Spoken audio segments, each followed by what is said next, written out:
अस्सलामुअलैकुम। Ma'am digital education में मैं हूं आपका होस्ट मोहम्मद मुबशर नियाज। आज मैं आपको पंजाब पब्लिक सर्विस कमीशन में ऑनलाइन अप्लाई करने का तरीका बताने जा रहा हूं।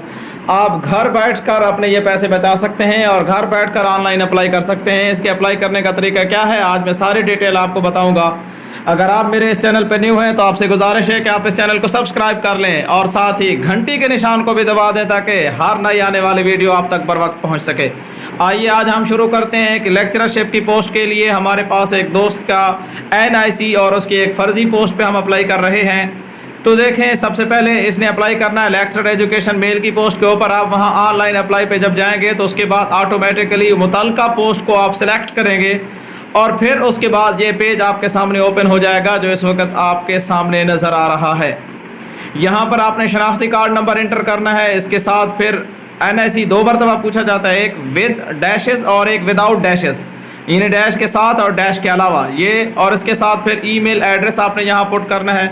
मिसाल के तौर पे मैं यहाँ पर ईमेल एड्रेस पुट कर रहा हूँ और उसके बाद आगे फिर आपने वो मोबाइल नंबर यहाँ इंटर करना है जो कन्वर्टेड नंबर ना हो, यानी सिम जिस कंपनी की है तो वो उसी कंपनी के ही यूज़ हो रहा हो। ये ना हो कि टेलीनॉर की सिम हो और आप यूज़ कर रहे हो यूफोन या दीगर पे, तो ये चीज़ आपके लिए नुकसानदेह साबित हो सकती है क्योंकि वो मैसेज करते हैं PPSC वाले और बाज़ औक़ात इस तरह के मोबाइल्स पे, इस तरह के सिमों पे मैसेज सही टाइम पे डिलीवर नहीं होते। तो ये सारी चीज़ें आपके सामने नज़र आ रही है। NIC नंबर है, उसके बाद आपने पोस्ट नेम वो ऑटोमेटिकली आ जाता है, डिपार्टमेंट भी ऑटोमेटिकली आ जाएगा, आपको कुछ करने की ज़रूरत नहीं है। अब इसके बाद आपने फ़ाइल सेलेक्ट करनी है अपनी पिक्चर्स की। याद रखें 3 चीज़ें आपने पहले से रिसाइज़ करके रखनी है। एक आपने अपना फ़ोटो, एक शनाख्ती कार्ड के फ्रंट साइड की कापी और एक बैंक चालान जो कि पहले से सबमिट होता है। PPSC में बैंक चालान पहले से जमा होता है। और आप जो फ़ोटो अपने मोबाइल से लेंगे तो उसकी पिक्सल ज़्यादा होगी, 25 KB से कम का होना चाहिए। तो इसको कम कैसे करेंगे, सिंपली गूगल पे जाकर आप softlogics/resize इस वेबसाइट को ओपन करेंगे और अपनी मुतल्लिका तस्वीर को आप अपलोड करेंगे। ऑटोमेटिकली आपकी वो तस्वीर 25 KB से कम हो जाएगी। अगर आप कहेंगे तो मैं उस का जो लिंक है वो भी मैं आपको कमेंट बॉक्स में दे दूँगा। इसी तरह जब पिक्चर अपलोड हो गई उसके बाद NIC भी अपलोड हो गया। अब ये आपको नज़र आ रहा है, ये चालान फॉर्म है बैंक के अंदर जो ऑलरेडी आपके पास जमा होना चाहिए जब आप ऑनलाइन अप्लाई करने जा रहे हों। माफ़ कीजिएगा। उसके बाद बैंक रिसिपिएंट डेट कि आपने बैंक के अंदर ये कब जमा कराया, वो डेट लिखी है हमने यहाँ पर, कौन सी ब्रांच के अंदर जमा कराया। बाज़ औक़ात इस जो गिवन इनके इंफॉर्मेशन हैं वो आपके जो आपने जिस ब्रांच में जमा कराया वो नहीं आ सकता, तो आपने अपने डिस्ट्रिक्ट को सिलेक्ट कर लेना है। जो ही आप डिस्ट्रिक्ट को सिलेक्ट करेंगे ऑटोमेटिकली और डिस्ट्रिक्ट के जो दीगर ब्रांचेज़ हैं वो आ जाएंगी। मिसाल के तौर पे मैंने जो अभी फॉर्म फिल कर रहा हूँ ये डिस्ट्रिक्ट डेरा गाजी खान का है, तो मैंने डिस्ट्रिक्ट DG खान को सिलेक्ट किया। उसके बाद जो बैंक ब्रांच है ये तहसील तौसा की है, उसको सिलेक्ट किया, यह आपके सामने आ गया है। उसके बाद आपने इन इंफॉर्मेशन को सेव कर लेना है। सेव इंफॉर्मेशन हो जाएंगी, सारे के सारे इंफॉर्मेशन जो आपने पहले से पुट किए हैं वो सेव हो गए। उसके बाद नेक्स्ट आपने अपनी पर्सनल प्रोफाइल, अपनी पर्सनल डेटा, सबसे पहले नाम अपना एंटर करना है। मैं यहाँ पर नाम लिख रहा हूँ, मैं अपना ही नाम यहाँ पर लिख देता हूँ, मोहम्मद मुबशर नियाज। उसके बाद आपने अपना रिलीजन सेलेक्ट करना है, मुस्लिम। और उसके बाद मुस्लिम में नेम ऑफ रिलीजन में फिर वही बात, रिलीजन और नेम ऑफ रिलीजन ये दोनों सेम ही है, इसमें कोई आपको कन्फ्यूजन की ज़रूरत नहीं है। ऊपर मुस्लिम होगा और नीचे इस्लाम। उसके बाद NIC नंबर अपना दर्ज करेंगे। उसके बाद NIC की एक्सपायरी डेट ये भी आपने दर्ज करनी है। याद रखें आपने तमाम तरह डॉक्यूमेंट्स अपने सामने रखने हैं, तब जाकर आपको ये सारी चीज़ें फिल करने में आसानी होगी, वरना बहुत टाइम लग सकता है। वाज़ेह रहे कि आपके पास इंटरनेट की स्पीड अच्छी होनी चाहिए ताकि आप इनको बर वक्त कंप्लीट कर सकें। एटलीस्ट आपको एक ऑनलाइन एप्लीकेशन में फ़िल करने के लिए तकरीबन 15 से 20 मिनट, और अगर स्पीड स्लो है तो 30 मिनट भी लग सकते हैं। अच्छा, उसके बाद आपने यहाँ पर नेम ऑफ रिलीजन पुट कर दिया, NIC लिख दिया।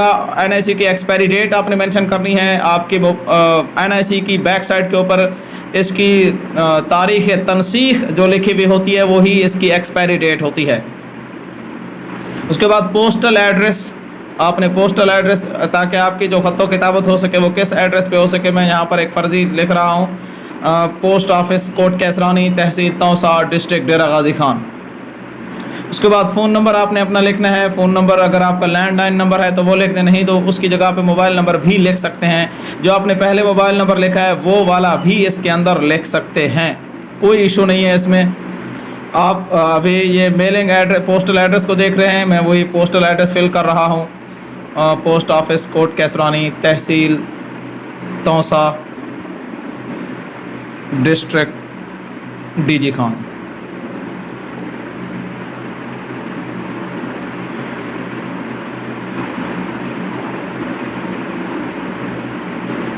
ये पुट कर लिया। उसके बाद फ़ोन नंबर आपने लिखना है। अगर लैंडलाइन नंबर है तो वो ठीक है, नहीं तो आपका जो भी मोबाइल नंबर है वो आप इसके ऊपर लिख सकते हैं। ये सारा प्रोसेस मैं आपके सामने अपने ही मोबाइल पे कर रहा हूँ, कोई लैपटॉप नहीं है। और मैंने इसकी स्क्रीन की जो साइज़ है वो ही मोबाइल के हवाले से इसको यहाँ पर लिखा है, ताकि आप लोग परेशान ना हो कि सर हमारे पास लैपटॉप या कंप्यूटर नहीं है तो हम मोबाइल से कैसे कर सकते हैं। मैं आपके सामने मैं सक्सेसफुली सबमिट करके दिखाऊँगा भी सही। उसके बाद ये ईमेल है, ईमेल अपनी मेंशन करनी है। और आपका डोमिसाइल जिस डिस्ट्रिक्ट है उस डिस्ट्रिक्ट को आपने सेलेक्ट करना है। मैं यहाँ पर डीजी खान सेलेक्ट कर रहा हूँ। आपने इसको ढूंढना है। ये पूरी लिस्ट दिए हुए हैं, पंजाब के पूरे डिस्ट्रिक्ट हैं, तकरीबन 36 डिस्ट्रिक्ट हैं, उनके नाम लिखे हुए हैं। फिर उसके बाद अगर आप सिंगल हैं या मैरिड हैं वो बताना होगा। मैंने यहाँ पर मैरिड लिख दिया।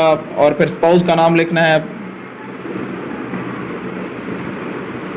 उसके बाद आप अगर किसी जगह पे पहले काम कर रहे थे तो आपने उनसे कोई इजाज़त ली है, और इसी तरह आपको कभी किसी सर्विस में डिसमिस तो नहीं किया गया। ये सारी चीज़ें आलमोस्ट आप लोगों के नो ही होंगी, आपने नो कर देनी है।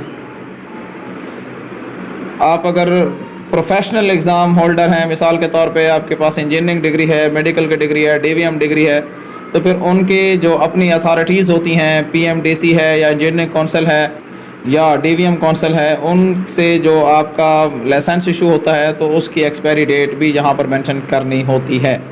अगर आप वो प्रोफेशनल डिग्री होल्डर नहीं है तो नेक्स्ट आपने क्लिक कर देना है, नेक्स्ट पे चले जाएंगे तो आपका पर्सनल रिकॉर्ड सारा कंप्लीट हो गया।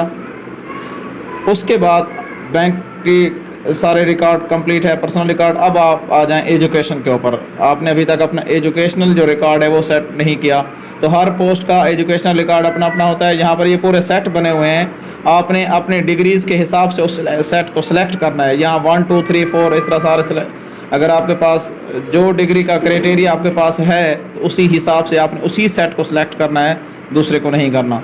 अब मैंने यहाँ पर 2 को सिलेक्ट किया। उसके बाद मैट्रिकुलेशन से लेके मास्टर तक जो आपकी डिग्री हैं वो सारी यहाँ पर किस यूनिवर्सिटी से आपने की है, किस बोर्ड से की है, यहाँ पर मैंने बाश डीजी खान लिख दिया। फिर आपके जो मेजर सब्जेक्ट हैं, मिसाल के तौर पर मैट्रिक के अंदर मेजर सब्जेक्ट मैं यहाँ पर लिख रहा हूँ फिज़िक्स, केमिस्ट्री एंड बायो,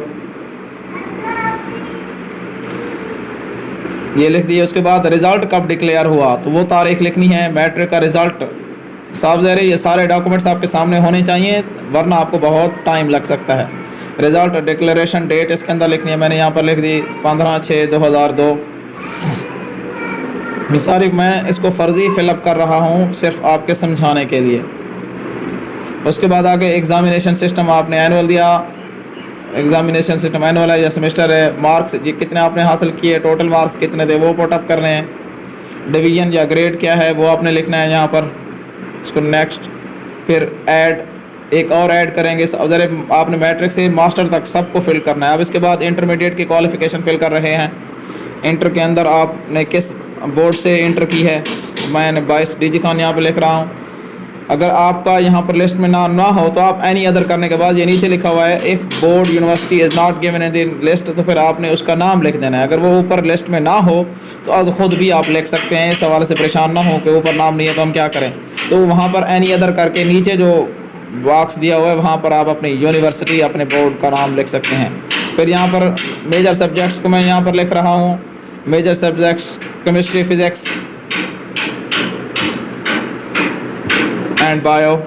फिर यहाँ पर इसी इंटर की जो रिज़ल्ट डिक्लेरेशन डेट है वो आपने लिखनी है कि कब रिज़ल्ट ये डिक्लेयर हुआ।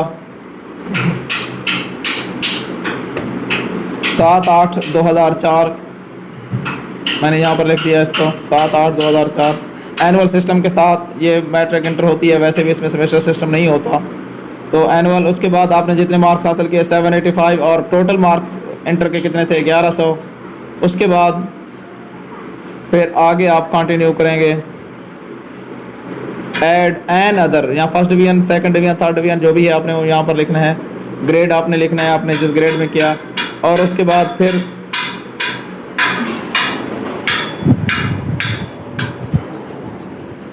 वो ग्रेड आप मेंशन करेंगे।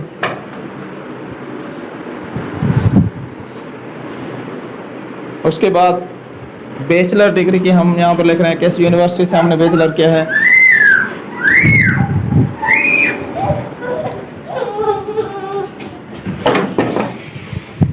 बैचलर डिग्री से हमने जिस डिग्री से, उसके बाद ये मेजर सब्जेक्ट्स लिखेंगे जो इसमें बहुत कम स्पेस होती है, आप उसको अगर उसकी शॉर्ट वर्ड में लिख सकें सब्जेक्ट को तो भी काफ़ी होता है। फिर इसकी रिजल्ट डिक्लेरेशन डेट यहाँ पर लिखेंगे बैचलर की 26/12/2013।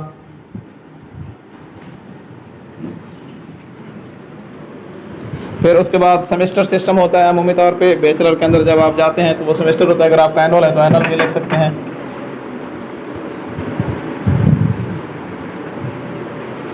इसी तरह ऑब्टेन्ड मार्क्स, टोटल मार्क्स पे लिखने हैं 637। डिवीज़न आपकी जो है सेकंड, थर्ड, फर्स्ट और ग्रेड जो भी है वो आप लिखेंगे। फिर उसके बाद add N other educational record. Verify आपने आखिर में करना है, शुरू में नहीं करना। यहाँ पे वेरीफाई की जो डिटेल आ रही है वो आपने आखिर में करनी है, जब सारी आपने एजुकेशन कंप्लीट कर ली उसके बाद आप अपडेट करेंगे इसको, ऑटोमेटिकली वो सेट हो जाएगा। अब यहाँ बैचलर तक ये रिकॉर्ड आपके सामने आ रहा है, मैट्रिक से बैचलर तक। अब आपने मास्टर की यहाँ पर क्वालिफिकेशन एंटर करनी है। मास्टर यहाँ पर चूँकि एजुकेशन की पोस्ट के लिए अप्लाई किया जा रहा है तो एम.एड, उसके बाद जिस यूनिवर्सिटी से क्या है, अल्लामा Iqbal open university.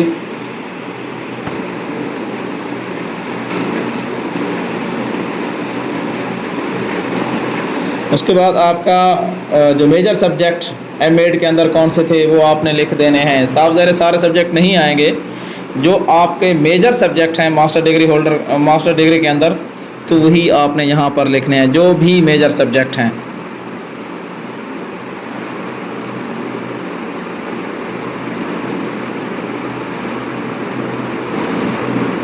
Major subject आप लिखेंगे। बाज़ औक़ात आपके नेट की स्पीड स्लो हो सकती है तो घबराने की ज़रूरत नहीं है, ऑटोमेटिकली सिस्टम उसको अपडेट कर देगा। ये ना हो कि आप कहें आगे फीड नहीं हो रहा तो थोड़ा स्लो हो जाए, एक दो दोबारा रिफ़्रेश कर लें अपने मोबाइल को। मैंने यहाँ पर लिख दिया educational psychology and research.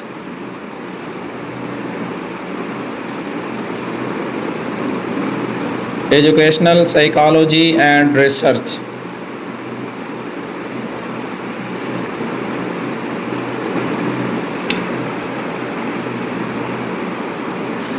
Educational psychology and research. फिर उसके बाद ये एम.एड किस डेट को डिक्लेयर हुआ रिज़ल्ट, वो रिज़ल्ट लिखना है यहाँ पर।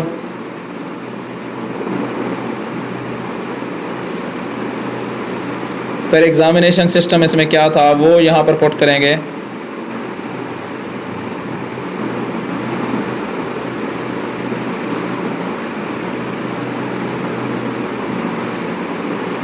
एजुकेशनल रिसर्च, ये सही तरीके से यहाँ पर लिखा नहीं जा रहा तो दोबारा से मैंने इसको लिख दिया, क्योंकि वो बहुत कम अल्फाज को लिखने की इजाज़त देते हैं वहाँ पर, तो बहुत से लफ्ज़ों को फिर ख़त्म करके फिर दोबारा इस लफ्ज़ को कंप्लीट करना पड़ रहा है, इसलिए इस पर टाइम लग रहा है।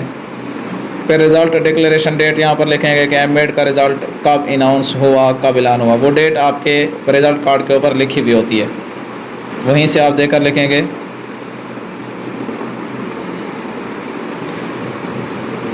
छः 3/2016।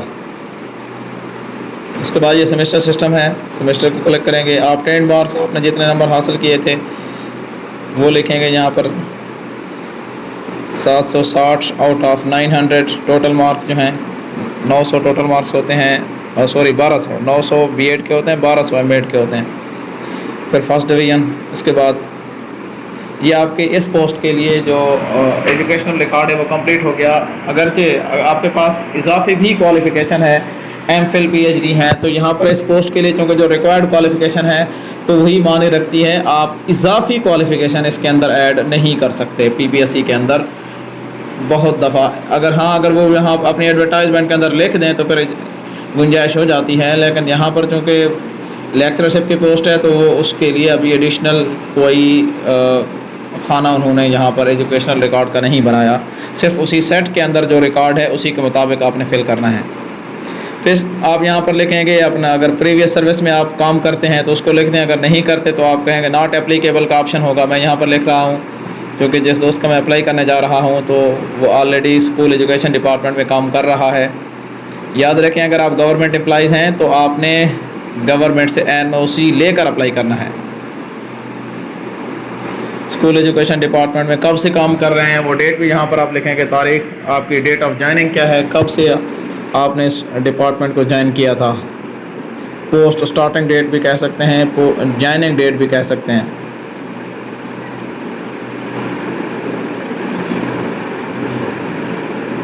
ये 3/4/2012 यहाँ पर मैंने इसको मेंशन कर दिया।